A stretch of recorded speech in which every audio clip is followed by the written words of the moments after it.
یہ امت محمدیہ یا یہ امت اسلامیہ کے عروج اور ترقی اور دنیا اور آخرت میں کامیابی کی چار اہم شرطیں ہیں۔ سورۃ فصلت آیت نمبر 6 اور آیت نمبر 7، ان دونوں آیتوں میں اللہ رب العالمین نے امت مسلمہ کے عروج و ترقی کی چار شرطیں بیان کی ہیں، اور ساتھ ہی ساتھ جس قوم نے ان چاروں شرطوں کو نہ اپنایا ان کا دنیا اور آخرت میں کیا حشر اور انجام ہوتا ہے، اللہ تعالیٰ نے اس کی بھی وضاحت کر دی ہے۔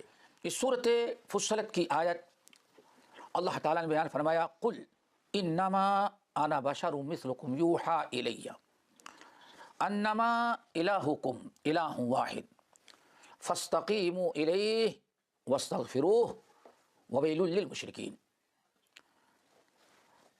اللہ تعالیٰ نے آیت نمبر 6 میں یہ چار بنیادی اصول اور اسباب بیان کیے۔ اللہ رب العالمین نے پہلا سبب توحید خالص بیان کیا ہے۔ دوستو، توحید خالص سب سے پہلی بنیادی چیز اور بڑا سبب جو امت کے عروج اور ترقی کا غلبے کا سبب بن سکتا ہے، وہ اصل میں توحید خالص ہے۔ ایسا ایمان، ایسی توحید جو ہر قسم کے شرک سے محفوظ ہو، نفاق سے، شرک اکبر سے، شرک اصغر سے، ہر قسم کے شرک سے پاک ہونا ضروری ہے۔ نمبر 2، دوسری شرط رسالت ہے۔ قل انما انا بشر مثلکم یوحی الی، اے نبی ان سے کہیے کہ لوگو میں تمہارے ہی جیسے بشر ہوں، جیسے کہ تم کہتے ہو، واقعی میں تمہارے ہی جیسے بشر ہوں۔ ماں باپ سے پیدا ہوا، بچپنا ہمارا گزرا، کھاتے ہیں پیتے ہیں، مکے کے پہاڑیوں پر ہم نے بکریاں چرائی ہیں، ہم نے بزنس کیا ہے، کاروبار کیا ہے۔ 40 سال کے بعد اللہ نے ہم کو رسول و پیغمبر بنایا۔ قل انما انا بشر مثلکم، لیکن فرق کیا ہے؟ یوحی الی، ہمارے پاس وحی آتی ہے، یعنی ہم اللہ کے رسول ہیں۔ تو توحید کے بعد رسالت پر ایمان، اور رسالت پر ایمان اس وقت تک نہیں مکمل ہوتا دوستو جب تک کہ رسول کی اطاعت نہ کی جائے۔ رسول کو صرف رسول مان لینا یہ کافی نہیں ہے، بلکہ رسول کی اتباع اور پیروی بہت ہی ضروری ہے۔ اسی لیے قرآن پاک کے اندر اللہ نے فرمایا، وما ارسلنا من رسول الا لیطاع باذن اللہ، ہم نے تو رسول صرف اس لیے بھیجا ہے، دیکھو رسول کے آنے کا مقصد اللہ نے متعین کر دیا، یہ نہیں کہ انگوٹھا چومتے رہیں، عید میلاد مناتے رہیں اور برتھ ڈے مناتے رہیں بس کافی ہو گیا، نہیں، رسول نے کو اللہ نے بھیجا کس لیے ہے یہ سوچنا ہے۔ یہ آیت کافی ہے سورۃ النساء کی، وما ارسلنا من رسول الا لیطاع باذن اللہ، یہاں لام مقصد کے لیے ہے۔ وما ارسلنا من رسول، ہم نے رسول کو کس لیے بھیجا ہے؟ صرف اس لیے بھیجا ہے لیطاع باذن اللہ، تاکہ اللہ کے حکم سے ہمارے رسول کی اطاعت کی جائے۔ اگر انسان رسول کو رسول مانتا لیکن اطاعت نہیں کرتا تو اس کے ایمان برسالت میں خلل ہے، نامکمل ہے وہ۔ اس سلسلے میں ایک حدیث صحیح بخاری کی ہے جو بڑی مشہور، وہ بھی ابو ہریرہ رضی اللہ تعالیٰ عنہ ہی سے مروی ہے، کہتے کہ نبی علیہ الصلوۃ والسلام نے ارشاد فرمایا، کل امتی تدخل الجنت الا من ابا، کل امتی تدخل الجنت الا من ابا، ہمارے سارے امتی جنت میں جائیں گے الا من ابا، صرف وہ شخص نہیں جائے گا جس نے انکار کیا، جس نے انکار کیا بس وہی جنت میں نہیں جائے گا۔ کل امتی، میرے سارے امتی جنت میں جائیں گے الا من ابا، مگر وہ شخص نہیں جائے گا من ابا جس نے انکار کیا۔ اب انکار کا دو مطلب ہے، ایک تو ہے کہ نبی کی رسالت اور نبوت کا انکار کیا، اطاعت و فرما برداری کا انکار کیا، اور دوسرا یہ کہ جنت میں جانے سے انکار کیا۔ کل امتی، ہمارے سارے امتی جنت میں جائیں گے مگر وہ نہیں جائے گا جس نے انکار کیا۔ صحابہ کرام نے کہا، یا رسول اللہ من ابا، وہ کون سا بدبخت ہے وَمَن يَأْبَى یا رسول اللہ، جو جنت میں جانے سے انکار کرے، بڑا بدبخت ہوگا جو آپ کا انکار کرے یا جنت میں جانے سے انکار کرے، تو وہاں بدبخت ہوگا۔ تو اللہ رسول فرمایا نہیں، زبان سے انکار نہیں کرے گا۔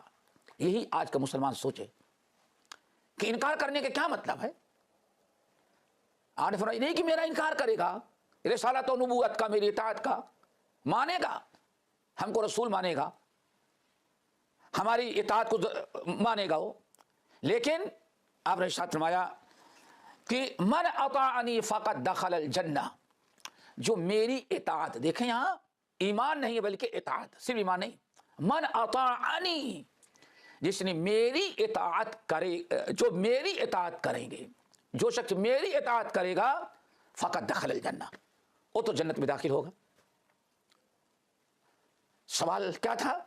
صحابہ کرام نے کہا یا رسول اللہ، آپ جو فرما رہے ہیں ہمارے سارے امتی جنت میں جائیں گے، صرف وہ نہیں جائے گا جس نے انکار کیا، یا میرے سارے امتی جنت میں جائیں گے مگر وہ لوگ نہیں جائیں گے جنہوں نے انکار کر دیا۔ صحابہ کرام نے بڑی حیرت سے پوچھا یا رسول اللہ وَمَن يَأْبَى، آپ کا کون انکار کرے گا، کون انکار کر سکتا ہے آپ کا؟ آپ نے فرمایا زبان سے انکار نہیں کرے گا۔ ابا، انکار کا مطلب کیا ہے؟ من اطاعنی فقد دخل الجنہ، جس نے میری اطاعت کی، میری باتوں پر عمل کیا، میرے پیغام کو قبول کیا، اپنے آپ کو میری لائی ہوئی شریعت کے سانچے میں ڈھالا، وہ تو جنت میں جائے گا۔ لیکن ومن عصانی، جس نے میری نافرمانی کیا فقد ابا، اس نے اصل میں انکار کر دیا۔ یہ صحیح بخاری کی روایت ہے، پڑھی جاتی ہے، پڑھائی جاتی ہے، لیکن آج تک آدمی، مسلمانوں کا ایک بڑا طبقہ یہی ہے کہ بس ایمان ہے، رسول کو مان لیا، آپ کا برتھ ڈے منا لیں گے، عید میلاد منا لیں گے، اور آپ کے ناموں پر انگوٹھا چوم لیں گے، بس یہی نجات کے لیے کافی سمجھا، لیکن اطاعت جو سب سے بڑی شرط تھی اس کا انکار کر دیا۔ من اطاعنی فقد دخل الجنہ، جس نے میری اطاعت کیا وہ جنت میں جائے، لیکن ومن عصانی، جس نے نافرمانی کیا فقد ابا، اس نے اصل میں سمجھو جنت میں جانے سے انکار کیا۔ تیسری شرط فاستقیموا الیہ، پہلی شرط قرآن پاک کی آیت جو ہے، تیسری شرط کیا تھی؟ فاستقیموا الیہ، استقامت۔ استقیموا کا مطلب کیا ہے؟ استقیموا کا مطلب ہے کہ جب ہم نے اللہ کو مان لیا، رسول کو مان لیا، کلمہ ہم نے پڑھ لیا، تو فاستقیموا الیہ، اللہ تعالیٰ کی عبادت، اطاعت، فرما برداری، رسول صلی اللہ علیہ وسلم کے لائی ہوئی تعلیمات اور ہدایات پر عمل کرتا ہے، یعنی اطاعت و فرما برداری کرتا ہے، شریعت کی پابندی کرتا ہے۔ صرف اللہ تعالیٰ کی کتاب کو مان لینا، نبی کی سنت کو مان لینا، اللہ کو اللہ تسلیم، اپنا رب تسلیم کر لینا، محمد صلی اللہ علیہ وسلم کو اپنا رسول تسلیم کر لینا، اسی پر کافی نہیں ہے، بلکہ عمل ضروری، اطاعت و فرما برداری۔ فاستقیموا الیہ، اللہ تعالیٰ کی اور نبی صلی اللہ علیہ وسلم کی اطاعت و فرما برداری اور اسلامی احکام و شریعت پر وہ ڈٹا رہتا ہے، عمل کرتا ہے۔ اسی کا حکم اللہ نے فاستقیموا الیہ کے اندر دیا ہے۔ چوتھی چیز جو ہے بڑی واضح، واستغفروا، واستغفروا، تین بڑے اعمال، توحید خالص، اتباع رسول، نمبر 3 احکام شریعت کی پابندی، اللہ اس کے رسول کی بیان کردہ تعلیمات اور ہدایات پر ڈٹ کر کے عمل کرنا، ان پر استقامت اختیار کرنا۔ کبھی انسان سے بشری تقاضے کے مطابق کوتاہیاں بھی ہوتی ہیں، لاپرواہیاں بھی ہوتی ہیں، انسان کا نفس امارہ انسان کو برائی پر آمادہ کرتا ہے، اور خود شیطان بھی ہر وقت انسان کے پیچھے لگا رہتا ہے۔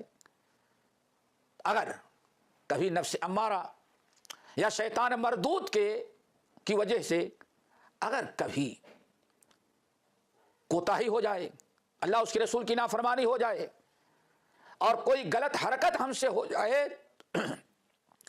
تو اس پر ڈٹا نہ رہے، اس پر اصرار نہ کرے، فوراً توبہ استغفار کر کے اللہ رب العالمین کی سامنے روئی گڑائے اور اللہ تعالیٰ کی طرف رجوع کرے۔ یہ 4 چیزیں ہیں، اور یہ توبہ استغفار بھی اللہ تعالیٰ کی بہت بڑی نعمت ہے جس نے توبہ استغفار کا دروازہ کھلا رکھا، اور اللہ تعالیٰ نے اعلان کیا کہ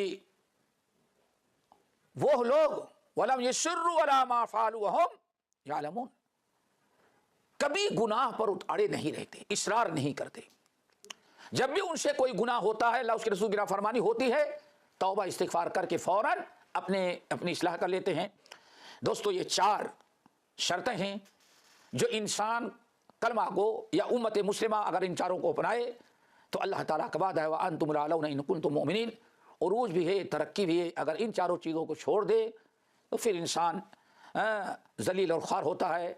سلط اللہ علیکم ذلًا، اللہ تعالیٰ ایسی قوم پر ذلت و رسوائی مسلط کر دیتے ہیں، اور اس وقت تک اللہ تعالیٰ نہیں ذلت و رسوائی ختم کرتے جب تک کہ انسان توبہ استغفار کر کے حتیٰ ترجعوا الی دینکم، پھر اپنے دین اطاعت و فرمانبرداری کی طرف واپس نہ آ جائے۔